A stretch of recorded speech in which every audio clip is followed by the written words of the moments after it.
Hi friends, ఈరోజు topic వచ్చేసి SIM గురించి అండి. అంటే సిమ్ అనేసి అనుకోవద్దు, నేను సిమ్ తీసుకునేటప్పుడు వచ్చిన ప్రాబ్లమ్స్ చెప్తున్నాను. యాక్చువల్లీ మా మిస్సెస్ చాలా రోజుల నుంచి చెప్తున్నారండి, నా సిమ్ జియో సిమ్కి సిగ్నల్స్ ఇక్కడ రావట్లేదు, నేను పోర్ట్ చేయించుకుంటాను ఎయిర్టెల్కి, నాకు చూడు ఎక్కడైనా దొరుకుతాయని చెప్పారు. మేము చేసిన తప్పు ఏంటంటే ఎయిర్టెల్ ఆఫీస్కి వెళ్ళి తీసుకోకుండా చాలా రోజులు ఉండిపోయాను. బయట ఎక్కడైనా టెంట్లు వేసి అమ్ముతారు కదా, ఆఫర్ పెట్టేసి చెప్తారు కదా అని చెప్పేసి ఉండిపోయాను.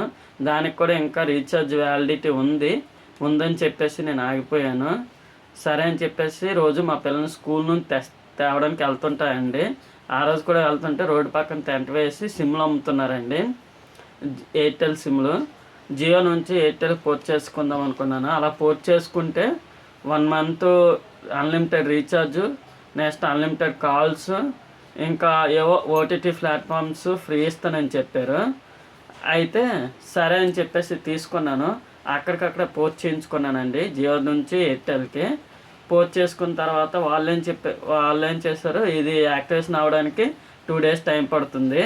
2 days తర్వాత అది ఆటోమేటిక్గా పాత జియో సిమ్ అనేది ఆగిపోతుంది, సిగ్నల్స్ ఆగిపోతాయి. మీకు సిగ్నల్స్ ఆగిపోగానే ఆ సిమ్ తీసి ఈ సిమ్ వేసుకోండి అని చెప్పారు. మేము కూడా అలానే చేసామండి. 2 daysకి సిమ్ ఆగిపోయింది.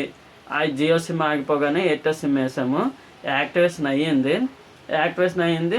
సరే అని చెప్పేసి కాల్స్ చేస్తుంటే వెళ్ళేయండి. కానీ నెట్ ఆన్ చేస్తే మాత్రం సిగ్నల్స్ రావట్లేదండి. ఏంటిది నెట్ అవ్వట్లేదని మా మిస్సెస్ అడిగితే ఏమో ఇంకా నెట్ ఆన్ చేయలేదేమో అనేసి అనుకున్నాను. సరే అని చెప్పి సాయంత్రం వరకు చూశానండి. కాల్స్ కూడా వచ్చేటప్పుడు ఏంటంటే మీ కాల్స్ అనేవి 3 రోజుల్లో ఆగిపోనున్నాయి, మీరు రీఛార్జ్ చేసుకోండి అనేసి వస్తుంది ఎవరికైనా ఫోన్ చేసేటప్పుడు.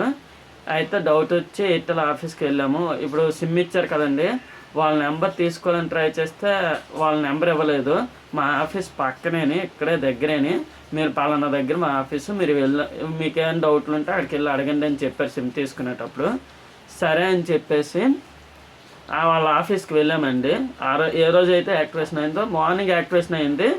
మేము ఈవినింగ్ వరకు చూసి రాకపోగానే ఈవినింగ్ వెళ్ళాము. ఆఫీస్ కూడా కొంచెం లేట్గా ఓపెన్ చేశారండి ఈవినింగ్. సరే వెళ్ళి అడిగితే లేదండి, మీకు సిమ్ తీసుకునేటప్పుడే రీఛార్జ్ యాక్టివేషన్ చెయ్యాలి అని చెప్పారండి. మాకు ఒక్కసారి అయితే మైండ్ బ్లాక్ అయ్యింది. అప్పుడు యాక్టివేషన్ చేయలేదు అంటే మీ ఆఫీస్లో వర్క్ చేసే వ్యక్తే కదండి, మీ దగ్గర నెంబర్ ఉంటుంది, కాల్ చేయండి అని చెప్పాము. వాళ్ళకి కాల్ చేయమని చెప్తే మేము కాల్ చేస్తున్నాము, కాకపోతే అబ్బాయి ఎవరి ఫోన్ లిఫ్ట్ చేయట్లేదు అని చెప్పారు. అయితే నెంబర్ మాకు ఇవ్వండి, మేము తర్వాత కాల్ చేస్తామని చెప్పాము. అయినా నెంబర్ ఇవ్వలేదు. సరే అని చెప్పేసి మరి నాకు ఇలా ఆఫర్లు ఇచ్చారు. ఆఫర్ ఇచ్చిన తర్వాత మీరు చేయకపోతే ఎలాగా అనేసి అక్కడే వాళ్ళనే అడిగితే ఇప్పుడు యాక్చువల్లీ 299 అంట 1 month రీఛార్జ్. అయితే వాళ్ళు ఏం చెప్పారు, ఇంకో 100 కొట్టేసి 200 చేసేయండి రీఛార్జ్ అని చెప్పారు. చూడండి ఎంత తెలివో. వాళ్ళ దగ్గరికి వెళ్ళిన తర్వాత టక్ మనిషి మేము చెప్పలేదండి అసలు ఆవిడకి రీఛార్జ్ చెయ్యండి, పోనీలండి 299 రీఛార్జ్ చేసేయండి అని ఏమనలేదు. ఆవిడ నా ఫోన్ నెంబర్ అడిగేసి చెక్ చేస్తానని అడిగారు. చెక్ చేస్తానని చెప్తే నా ఫోన్ నెంబర్ ఇచ్చానండి. అంటే ఆ ప్లాన్ ఉందా లేదా అని చెక్ చేస్తానని చెప్పారు. చెక్ చేస్తానని చెప్తే నెంబర్ ఇచ్చాము. నెంబర్ ఇచ్చేసరికి ఆటోమేటిక్గా ఆవిడ ఏం చేశారో తెలియదు, రీఛార్జ్ అయిపోయింది, నాకు 200 ఇచ్చేయండి అని చెప్పేసి అడిగారు. మాకు ఇంకా మైండ్ బ్లాక్ అయిపోయిందండి. ఇంకా అక్కడ ఏమనలేక డబ్బులు చక్కగా 200 వాళ్ళకే ఇచ్చేసి మేము వచ్చాము. నాకు తెలిసినంతవరకు వీళ్ళిద్దరూ ఒకటేనండి, ఒక్కిదని తోడు దొంగలు అన్నమాట. వాళ్ళేమో చక్కగా ఆఫీస్ అనేసి అమ్మేస్తారు సిమ్లు, ఆఫర్ అని చెప్పేసి అమ్మేసి రీఛార్జ్ చేయరు.